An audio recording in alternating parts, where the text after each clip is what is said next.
আদর্শ নারীর দুই গুণ। এক নাম্বার হলো সে স্বামীর আনুগত্যশীল হবে, স্বামীর আনুগত্য করবে। দুই নাম্বার সে নিজের ইজ্জত আবরুকে হেফাজত করবে, কখনো নষ্ট করবে না। শ্রেষ্ঠ নারীর হলো দুই গুণ। এক নাম্বার হলো সে স্বামীর আনুগত্য করবে, দুই নাম্বার নিজের লজ্জা স্থানকে আবরুকে সে হেফাজত করবে, কখনো সেটা খেয়ানত করবে না। হযরত আসমা বিনতে ইয়াসির রাদিয়াল্লাহু তাআলা আনহা আল্লাহর নবী বিশ্বনবী সাল্লাল্লাহু আলাইহি ওয়াসাল্লামের কাছে আসে, আরজ করলেন, ইয়া রাসূলুল্লাহ, আমি তো মুসলিম নারীদের পক্ষ থেকে প্রতিনিধি হয়ে আপনার কাছে হাজির হয়েছি, আপনার দরবারে উপস্থিত হয়েছি। আপনি তো নারী পুরুষ উভয়ের প্রতিনিধি। ও আল্লাহর রাসূল, আমি আপনার দরবারে উপস্থিত হয়েছি এজন্য আমরা তো পর্দার ভিতরে আবদ্ধ হয়ে থাকি, বাড়ির ভিতরে বন্দী হয়ে থাকি, আমরা স্বামীদের জীবন সঙ্গী হয়ে থাকি, তাদের সন্তানগুলো লালন পালন করে থাকি।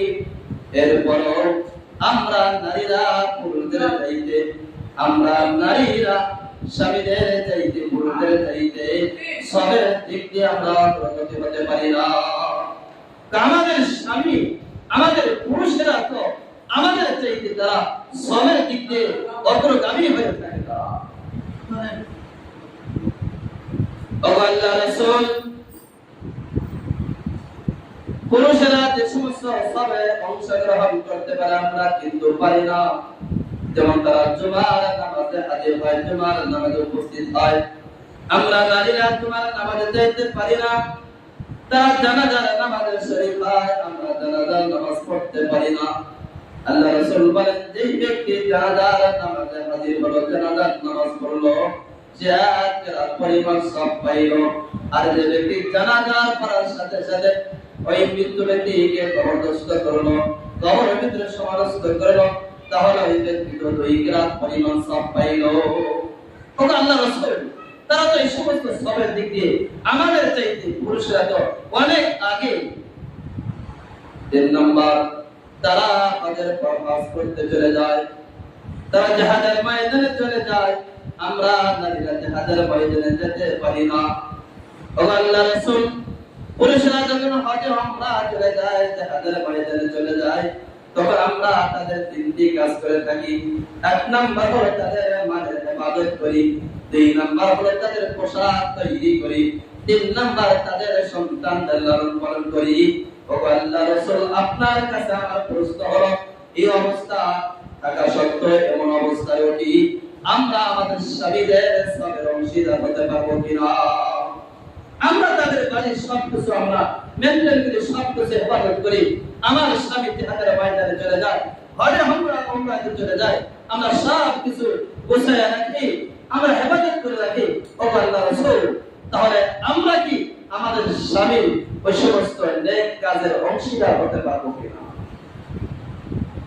আল্লাহ রাসূল সাল্লাল্লাহু আলাইহি ওয়াসাল্লাম সাহাবা কিরামদেরকে ডাকতে বলেন, হে আমার সাহাবা কিরাম, তোমরা তোমাদের জিন্দেগিতে, তোমরা তোমাদের জীবনে এমন সুন্দর প্রশ্নকারী নারী দিন সম্পর্কে তোমরা দেখছো কিনা? সাহাবারা জবাব দেয়, ও আল্লাহর হাবিব, ইয়া রাসূলুল্লাহ, ইয়া হাবিবাল্লাহ, না না না, এমন নারী তো আমরা দেখি নাই। এমন প্রশ্ন করতে পারে এই জাতীয় নারী সম্পর্কে আমাদের কোনো ধারণা নাই। এমন নারী তো থাকার কথা আমাদের সাথে ধারণা তো নাই।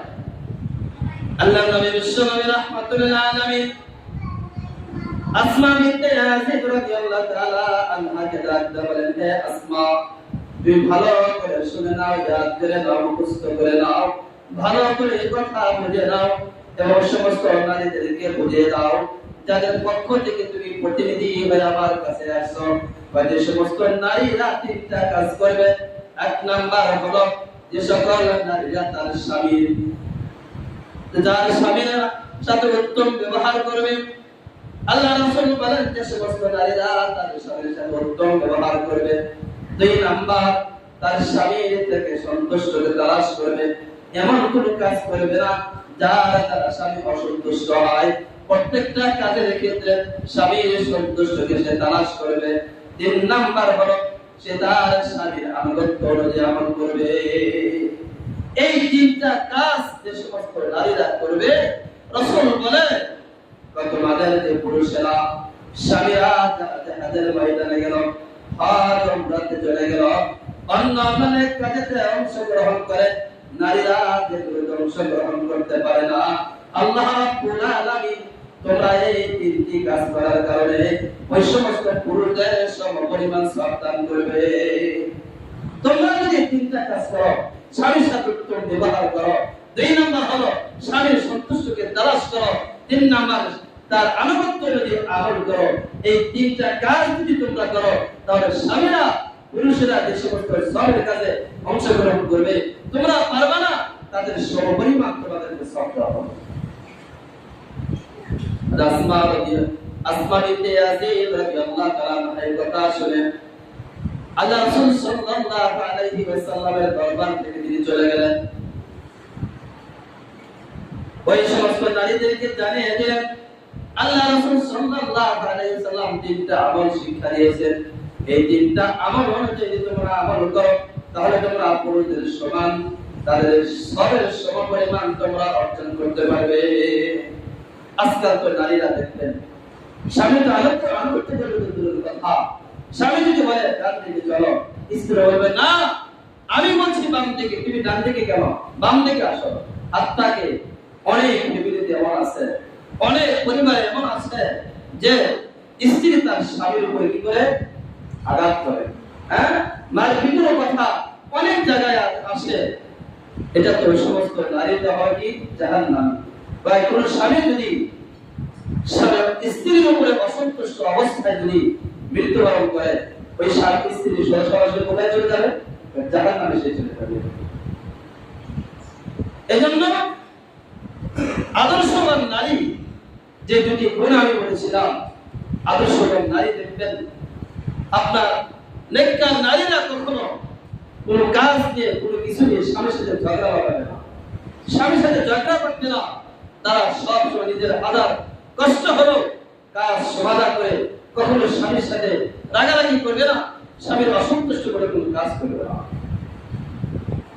আজকে তো আমরা দেখা যায় স্ত্রীকে আরাম রাখার জন্য বাড়িতে কাজ করা পর্যন্ত মানুষ রেখে দেই, এরপর আমার সংসারে শান্তি হয় না, হ্যাঁ।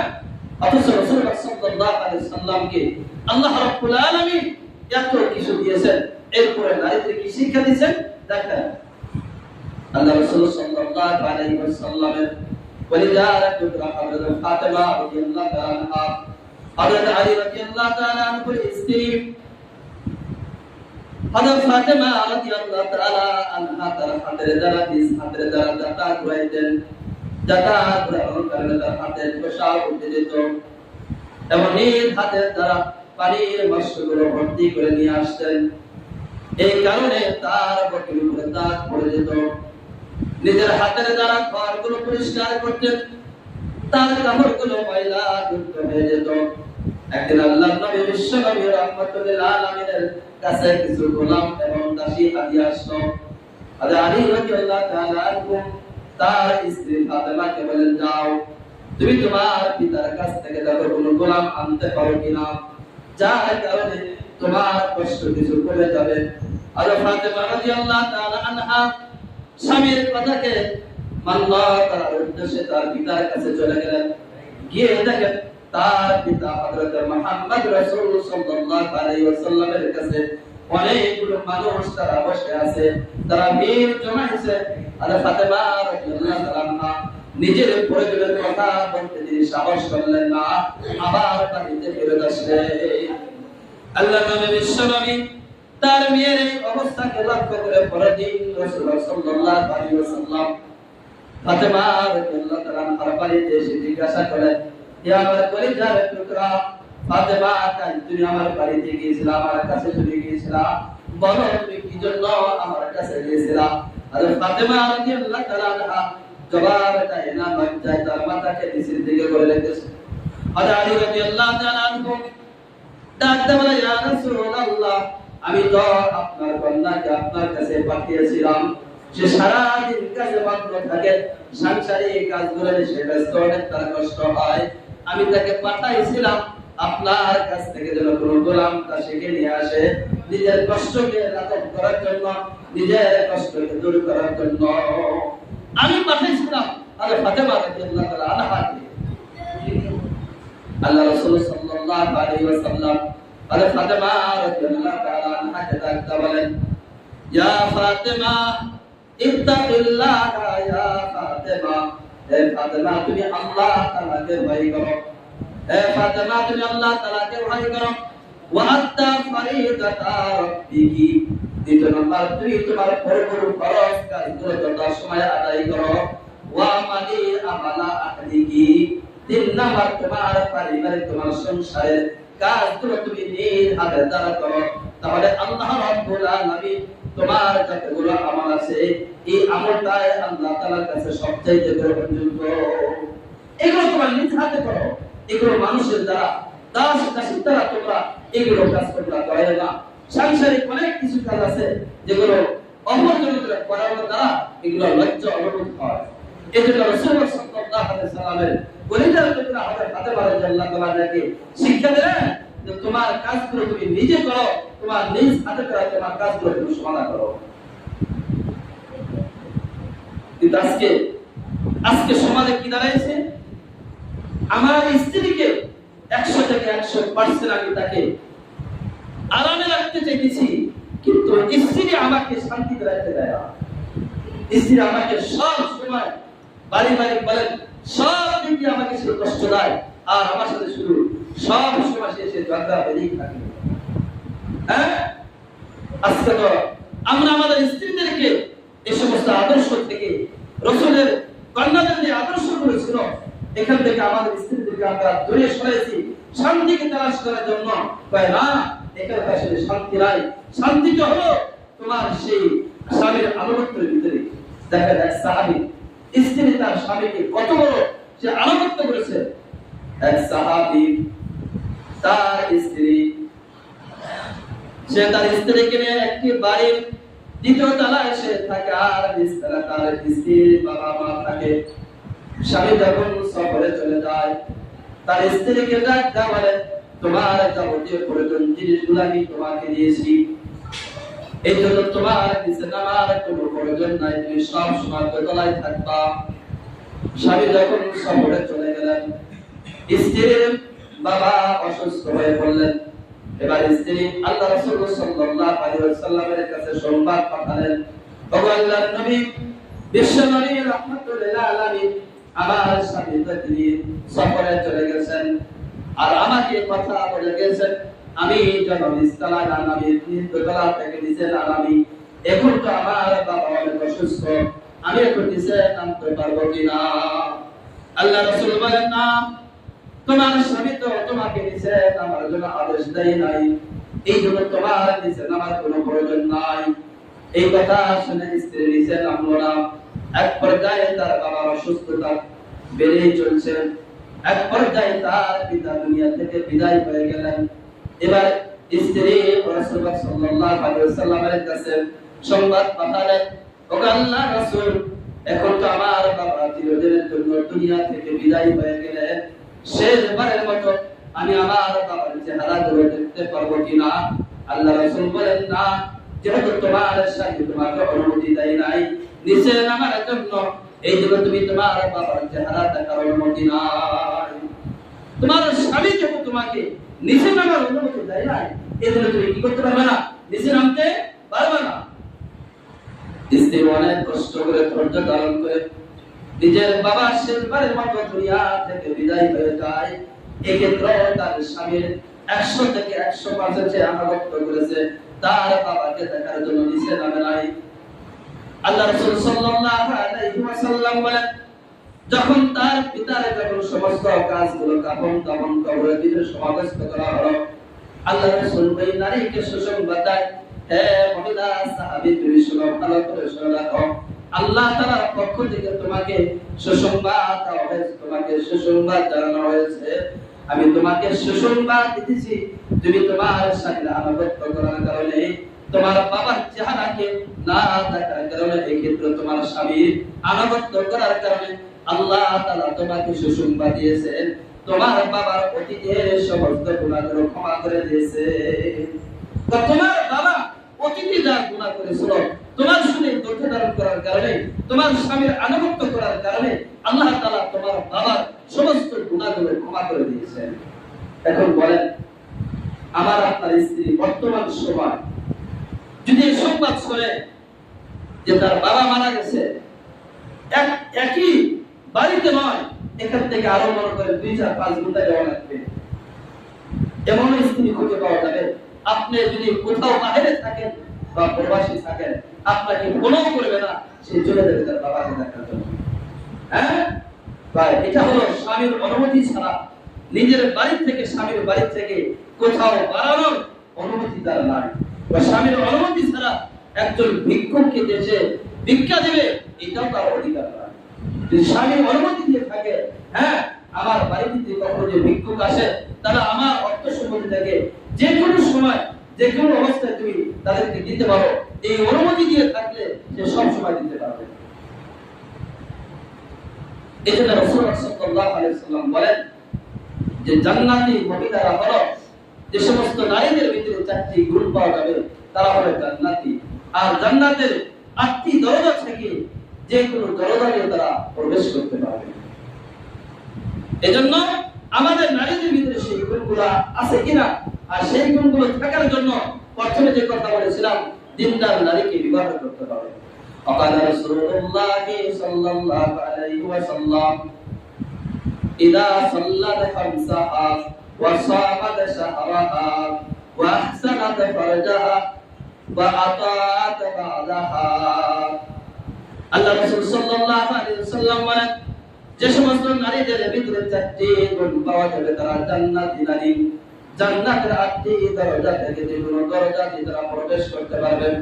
হযরত বাইজিদ মুস্তামি রাহমাতুল্লাহ আলাইহি তিনি কোন এক সময় সফরে বের হলেন, সফরে যখন রওনা হয়ে গেলেন, গাছের নিচ দিয়ে তিনি হেঁটে যাচ্ছেন, এমন সময় তার শরীরের উপরে, মাথার উপরে একটি পাখি মল ছেড়ে দিল। বাইজিদ মুস্তামি পাখিকে ডাকতে বললেন, পাখি যদি তুমি ভুল করে এই ময়লাকে আমার উপর ত্যাগ করে থাকো, তাহলে আমি বাইজিদ মুস্তামি তোমাকে ক্ষমা করে দিলাম। আর যদি তুমি ভুল করে, যদি না ইচ্ছা করে যদি মল ত্যাগ করে থাকো আর আমার কাছে ক্ষমা চাও, তাহলে আমি তোমাকে ক্ষমা করে দেব। আর যদি তুমি ময়লাকে ইচ্ছাকৃতভাবে ত্যাগ করো, আমার কাছে ক্ষমা না চাও, আমি বাইজিদ মুস্তামি তোমাকে ক্ষমা করব না। এবার পাখি ডাকতে বলে, আল্লাহ রাব্বুল আলামিন পাখির জবান খুলে দিলেন। পাখি এবার বলে, না, আমি ময়লা তো ইচ্ছা করে ত্যাগ করেছি, আমি তোমার কাছে ক্ষমা চাবো না। এবার বাইজিদ মুস্তামি রাহমাতুল্লাহ আলাইহি পাখির দিকে তাকালেন, তাকানোর সাথে সাথে পাখি জলে সরকার হয়ে গেল, পাখি জলে পড়ে গেল। বাইজিদ মুস্তামি রাহমাতুল্লাহ আলাইহি এভাবে সফরে যখন হাঁটতে হাঁটতে যখন জঙ্গলের ভিতরে চলে গেলেন, নামাজের সময় হয়ে যায়। এবার হঠাৎ করে দেখে জঙ্গলের ভিতরে একটা বাড়ি। বাইজিদ মুস্তামি রাহমাতুল্লাহ আলাইহি ওই বাড়িতে গিয়ে ডাকতে বলে যে বাড়িতে কোনো মহিলা আছে কিনা, পুরুষ আছে কিনা, আমাকে নামাজের জন্য পাঠিয়ে দাও, আমি নামাজ আদায় করব। এইভাবে সে একবার ডাকতেছে, কোনো সারা শব্দ নাই। দ্বিতীয়বারও ডাকতেছে, কোনো সারা শব্দ নাই। দ্বিতীয়বার ডাকতে বলে, যদি আমাকে নামাজের জন্য পানি না দেওয়া হয়, আমি মুসাফির অবস্থায় আছি, তাহলে তোমাদের বড় ধরনের কোনো ক্ষতি হয়ে যাবে। এবার ওই বাইরে এক নারী মহিলা পর্দার আড়াল থেকে অজুর পানি ওই বাইজিদ মুস্তামিকে দিলেন। আর বাইজিদ মুস্তামিকে দেওয়ার পরে ডাকতে বলেন, এ বাইজিদ মুস্তামি, তোমার ওই পাখি মারার কেরামতি আমাদের এই বাড়িতে চলবে না। যে তোমার সেই পাখি মারার কেরামতি আমাদের এই বাড়িতে চলবে না। এবার বাইজিদ মুস্তামি অবাক হয়ে গেলেন, আমার নাম এই নারী কিভাবে জানে? 2 নাম্বার, আমার পাখি মারার কেরামতি তো তখন কেউ ছিল না, একমাত্র আল্লাহ রাব্বুল আলামিনের আমি জানি। তাহলে এই নারী যে পাখি মারার ঘটনা সে কিভাবে জানে? বাইজিদ মুস্তামি রাহমাতুল্লাহ আলাইহি অপেক্ষা করতে লাগলেন, আর চিন্তা করতে লাগলেন, ভাবনা করতে লাগলেন, এই নারী মনে হয় আল্লাহওয়ালা নারী। তিনি বলেন, এই নারীর ইতিহাস না জানা পর্যন্ত আমি তার বাড়িকে ছাড়তেছি না। ওই নারীকে জিজ্ঞাসা করলেন যে তুমি আমার নাম এবং ওই পাখি মারার ঘটনা তুমি কিভাবে জানো? ওই নারী বলেন, আমি এই বাড়ির নতুন যে নববধূ হিসাবে আসছি, এখন আমি সন্তানের মা হই নাই। আমার স্বামী কাঠ কেটে সারাদিন কাঠ কাটার পরে সন্ধ্যাবেলা বিক্রি করে যে উপার্জন করে, এটা দ্বারা আমাদের সাংসারিক কাজগুলো চলে যায়, সাংসারিক প্রয়োজন মেটানো হয়।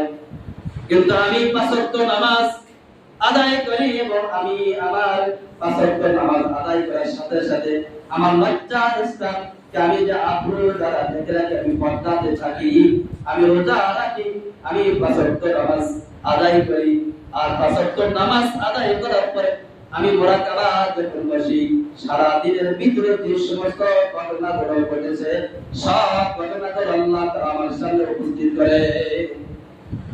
এই সবগুলো ঘটনাকে আমার সামনে উপস্থিত করে আল্লাহ রাসূল সাল্লাল্লাহু আলাইহি ওয়াসাল্লাম একটা হাদিস বলেন, আকালা রাসূলুল্লাহ সাল্লাল্লাহু আলাইহি ওয়াসাল্লাম আল মারআতু ইযা সাল্লাত খামসাহা, যে নারী ৫ ওয়াক্ত নামাজ আদায় করবে, ওয়া সামাত শাহরাহা, রমজান মাসে রোজা রাখবে, ওয়া আহসানাত ফারজাহা, এবং তার লজ্জা স্থানকে হেফাজত করবে, কোনো সময় খেয়ানত করবে না, ওয়া আতাত বালাহা, ৪ নাম্বার হলো সে তার স্বামীর আনুগত্য করবে, স্বামীর আনুগত্যের খেলাফ করবে না। ফালতাদখুল মিন আইয়ি জান্নাতি শাআত, আল্লাহ রাসূল বলেন এই নারী জান্নাতের ৮টি দরজার ভিতর থেকে যেই দরজাতে সে প্রবেশ করতে চায়, সে জান্নাতে সরাসরি প্রবেশ করতে পারবে। এই নারী বা যে